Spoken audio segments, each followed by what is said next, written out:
30,000 मस्जिदों को लेने में कितना वक्त लगेगा, ये तो वक्त फैसला करेगा। और जब प्रदर्शन की ज़रूरत होगी तो वो भी, बल्कि हिंदू भाइयों से भी अपील की जा रही है कि मुल्क की अखंडता को बाकी रखने के लिए आप भी साथ आइए, ताकि हम प्रेम और मोहब्बत के साथ इस मुल्क में रह सकें। डॉक्टर ओम प्रकाश प्रसाद हैं, ये पटना के रहने वाले हैं।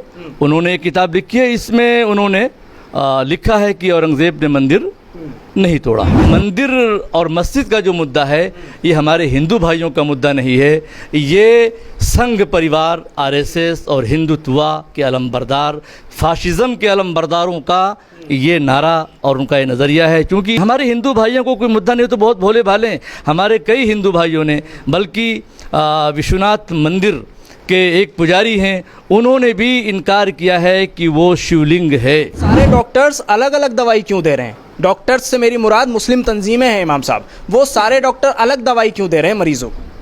नहीं, ऐसा नहीं है, फार्मूले अलग अलग हो सकते हैं। अच्छा। हाँ, दवाई असर एक करेगी? बिल्कुल करेगी। लेकिन कैसे करेगी? क्योंकि कोई कह रहा है कि सड़क पर उतरना है, कोई कह रहा है सड़क पर नहीं उतरना है, आप क्या कह रहे हैं? नहीं, वो अलग अलग वही है, पता है, फार्मूले अलग अलग हैं। लेकिन कोई ये समझता है कि सड़क पे उतर के इस इशू को हल किया जा सकता है, और कोई समझता है कि साहब यानी हम घर में बैठकर इस मसले को हल कर लेंगे। ज्ञानवापी मस्जिद मामले में लगातार अलग अलग तरह के दावे किए जा रहे हैं। कुछ दावे हिंदू पक्ष की तरफ से हैं जो कहते हैं कि औरंगजेब ने मंदिर तोड़ा, वो जो मस्जिद में निकला है वो हमारा शिवलिंग है, फव्वारा नहीं। लेकिन मुस्लिम पक्ष का दावा है कि वो फव्वारा है, शिवलिंग नहीं। मुस्लिम पक्ष कहता है कि औरंगजेब ने वो मंदिर नहीं तोड़ा है। इसमें क्या कुछ आज हो रहा है वो आपको बताते हैं। एक बड़ी प्रेस कॉन्फ्रेंस की गई है ऑल इंडिया इमाम काउंसिल की तरफ से, जिसने तमाम हिंदू पक्ष के दावों को सिरे से नकार दिया है। हमारे साथ ऑल इंडिया इमाम काउंसिल के अध्यक्ष अहमद बेग साहब मौजूद हैं। अहमद बेग साहब, क्या आपके पास ऐसे प्रमाण हैं कि जिनके ज़रिए आप हिंदू पक्ष के तमाम दावों को सिरे से नकार रहे हैं? हमारे पास जो हिस्टोरिकल लिटरेचर है जी, हमारे हिंदू ऑथेंटिक राइटर्स हैं, उनका ये कहना है। हम हिंदू राइटर्स का? हाँ, हिंदू राइटर्स का। हम मुसलमानों का जिक्र ही नहीं कर रहे हैं। हाँ। BN पांडे और ओम प्रकाश और इसी तरह जायसवाल, ये सब बड़े राइटर हैं, बड़े यानी हिस्टोरियन हैं। इन लोगों का ये कहना है कि औरंगज़ेब ने मंदिर तोड़कर मस्जिद नहीं बनाई है। मस्जिद ऑलरेडी औरंगज़ेब से 150-200 बरस पहले ही से मौजूद थी। लेकिन आज जो हिंदू पक्ष कह रहा है वो कह रहा है कि हमारा शिवलिंग निकला है, और हम इसके अलावा 30,000 ऐसी जगह और हैं जहां हमारे ही मंदिर हैं और वो हम लेकर रहेंगे। ये तो वक्त बताएगा कि कौन जीता है। तेरी जुल्फ के सर होने तक 30,000 मस्जिदों को लेने में कितना वक्त लगेगा, ये तो वक्त फैसला करेगा। कब्ल अज़ वक्त कोई बात कहना मैं समझता हूँ कि मुनासिब नहीं है। लेकिन पूरी तरह से ललकारा तो जा रहा है। ठीक है, आज उनकी शक्ता है, उनके पास ताकत है, तो ताकत की बुनियाद पर जिसके पास लाठी होती है वही ललकारता है। लेकिन हाँ, और लेकिन लाठियाँ छिनती भी रहती हैं।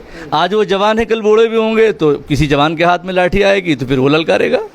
अच्छा, दिल्ली की शाही जामा मस्जिद को लेकर भी दावा किया जा रहा है, जिस पर काफ़ी हंगामा इस वक्त मचा हुआ है। एक नेशनल चैनल ने उसको चलाया इंटरव्यू को, न्यूज़ 24 ने, तो उस पर काफ़ी हंगामा है कि दिल्ली की शाही जामा मस्जिद की भी खुदाई कराने की बात चल रही है।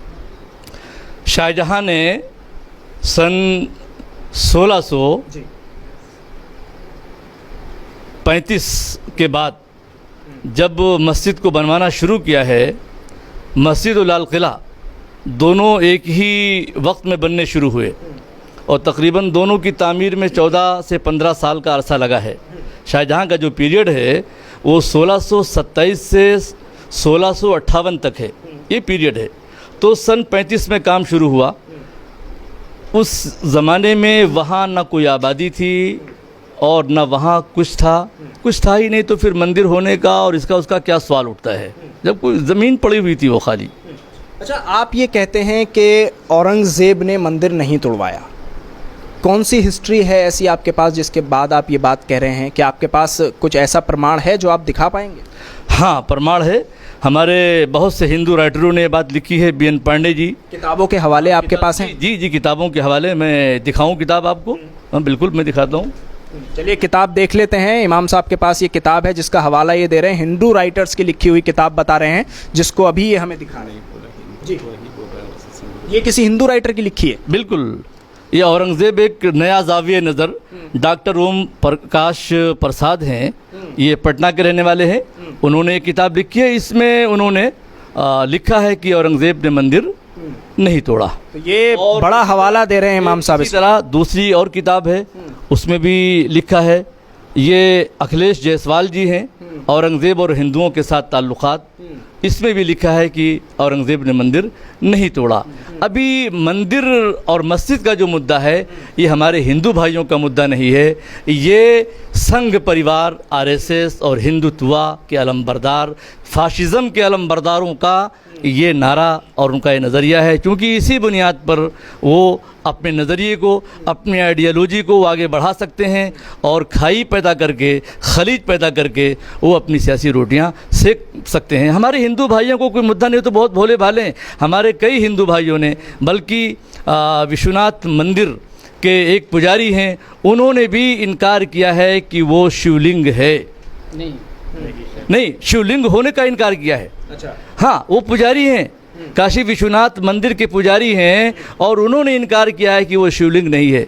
तो हमारे हिंदू भाई जो हैं वो, उनका अपना एक अलग नज़रिया है, और जो हिंदुत्व के लोग हैं वो उनका अपना एक अलग। आ जाते हैं कि सुप्रीम कोर्ट और निचली जो अदालतें थीं जिन्होंने इस पर अपनी अपनी तरह से सुनवाई की, निचली अदालतों ने किस तरह से फैसला सुना दिया एकदम से, उसके पर आपका क्या कहना है इमाम कौंसिल का? और ख़ुद इमाम कौंसिल इस पूरे मामले में कैसे मूव कर रही है, कैसे इस पूरे मामले को जो है वो मदद दे रही है? अभी देखिए, लोकली अदालत का डिसीज़न आया है, और हम समझते हैं कि ये अभी जो टकराव की एक कंडीशन थी, उस टकराव की कंडीशन को एक तरह से मैनेज करने की कोशिश की गई है।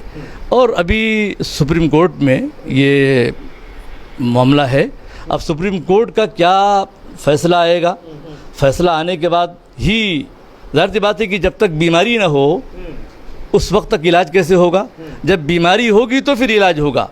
बीमारी की शुरुआत हुई है, लेकिन अभी बहरहाल बीमारी चल रही, तो उसका इलाज भी, ये सब जो चल रहा है, जो कोशिशें चल रही हैं, मुस्लिम संगठनों के जो बयानात आ रहे हैं, मुस्लिम कौम को, बल्कि हिंदू भाइयों से भी अपील की जा रही है कि मुल्क की अखंडता को बाकी रखने के लिए आप भी साथ आइए, ताकि हम प्रेम और मोहब्बत के साथ इस मुल्क में रह सकें। और जो ये मुल्क को बांटना चाहते हैं, लड़ाना चाहते हैं, हम इनके नज़रिए और इनकी सोच को यानी रिजेक्ट करें, ये हम हिंदू भाइयों से कह रहे हैं। अच्छा, ये जो बीमारी है जिसकी बात आप कर रहे हैं, इसके जितने स्पेशलिस्ट हैं डॉक्टर्स, वो सारे डॉक्टर्स अलग अलग दवाई क्यों दे रहे हैं? डॉक्टर्स से मेरी मुराद मुस्लिम तंजीमें हैं इमाम साहब, वो सारे डॉक्टर अलग दवाई क्यों दे रहे हैं मरीजों को? नहीं, ऐसा नहीं है, फार्मूले अलग अलग हो सकते हैं। अच्छा। हाँ, दवाई असर एक करेगी? बिल्कुल करेगी। लेकिन कैसे करेगी? क्योंकि कोई कह रहा है कि सड़क पर उतरना है, कोई कह रहा है सड़क पर नहीं उतरना है, आप क्या कह रहे हैं? नहीं, वो अलग अलग वही है, पता है, फार्मूले अलग अलग हैं, लेकिन कोई ये समझता है कि सड़क पे उतर के इस इशू को हल किया जा सकता है, और कोई समझता है कि साहब यानी हम घर में बैठकर इस मसले को हल कर लेंगे। नहीं, तो घर में बैठकर नहीं, वो कह रहे हैं कानूनी लड़ाई लड़के हल करेंगे। नहीं, ठीक है, वो भी अच्छा है। कानूनी लड़ाई तो हर एक लड़ने के लिए कह रहा है। आप दोनों में से किसके साथ है? लाठी डंडा लेकर कौन लड़ने के लिए कह रहा है? नहीं, सड़क पर उतरेंगे तो जाहिर सी बात है एहतजाज करना पड़ेगा आपको। नहीं, तो सड़क पर उतरने का मतलब है कि पुरम प्रोटेस्ट भी तो होता है। लाठी डंडे ही से प्रोटेस्ट कहाँ होता है? पुरम प्रोटेस्ट होता है। और ये आर्टिकल द्वारा हमको ये अधिकार है, हमको इसका हक है, फ्रीडम है कि साहब हम अपनी नाराज़गी का और अपने मुतालबे का हम सड़क पे उतर के रखें हुकूमत के सामने। ये लेकिन ऐसा तो नहीं लगता कहीं आपको कि आप लोग कहीं बैक फुट पर नज़र आ रहे हैं अपने ही कौम के लोगों को, जो आप पर इतने सवाल उठ रहे हैं मुस्लिम तंजीमों पर? लगता है ऐसा आपको? कहीं बैक फुट पर थे? नहीं, कभी ऐसा फ्रंट पे खेल रहे? बिल्कुल। अरे ये कैसे फ्रंट पर हैं आप? बिल्कुल। तो ज्ञानवापी मामले में आप क्या समझते हैं, मुस्लिम पर्सनल लॉ बोर्ड सही है या जमीयत सही है? क्योंकि दोनों की अलग राय है, मैं ये पूछ रहा हूँ। अलग अलग राय है, लेकिन मैं समझता हूँ कि मंजिल एक ही है सबकी। और आपका क्या इसमें मौक़िफ़ है? हमारा भी वही है मौक़िफ़, मंजिल हमारी भी एक ही है। तो यानी कानूनी लड़ाई या फिर प्रदर्शन का रास्ता? जब जिसकी ज़रूरत होगी, लीगल जो लड़ाई है वो तो यानी रेगुलर है, वो जारी रहेगी, और जब प्रदर्शन की ज़रूरत होगी तो वो भी किया जाएगा। प्रदर्शन भी किया जाएगा। ठीक है, हमारे साथ इस वक्त ऑल इंडिया इमाम काउंसिल के अध्यक्ष अहमद बेग साहब मौजूद थे। उन्होंने सीधे तौर पर कह दिया है कि अगर ज़रूरत पड़ेगी तो प्रदर्शन भी किया जाएगा, लेकिन कानूनी तौर पर इस पूरे मसले को लड़ा जाएगा और ऑल इंडिया इमाम काउंसिल इस पूरे मामले में कानूनी चाराजोई के लिए आगे बढ़ रही है।